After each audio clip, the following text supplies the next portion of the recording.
نبی پاک صلی اللہ علیہ وسلم نے ارشاد فرمایا سونا مسلمان وہ ہے کہ جس کام سے اس کا مطلب نہیں اس کام کو چھوڑ دے۔ اور نبی کریم صلی اللہ علیہ وسلم نے فرمایا قیامت کے دن زیادہ گناہ ان لوگوں کے ہوں گے جو زیادہ فضول باتیں کرتے تھے، ان کے گناہ زیادہ ہوں گے۔ فضولیات سے بچیں، اپنے اوقات کار زندگی میں مرتب کریں۔ ہم پتہ کیا کہتے ہیں، 1 منٹ میں آیا تو 1 منٹ ٹھہر، میں یہ محاورہ ہے ہمارا، 1 منٹ دے ذرا مجھے۔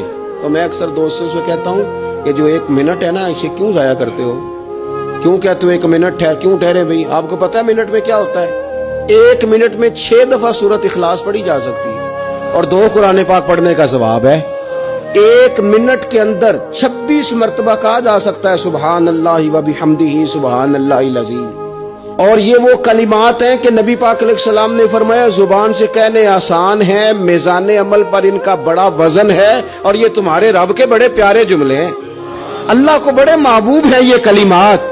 آپ دیکھیں سبحان اللہ الحمدللہ اللہ اکبر یہ کتنی دفعہ پڑھا جا سکتا ہے؟ 1 منٹ کے اندر کئی دفعہ پیار سے ماں باپ کی زیارت کی جا سکتی ہے، اور جتنی بار زیارت کرو پورے حج کا ثواب ملتا ہے۔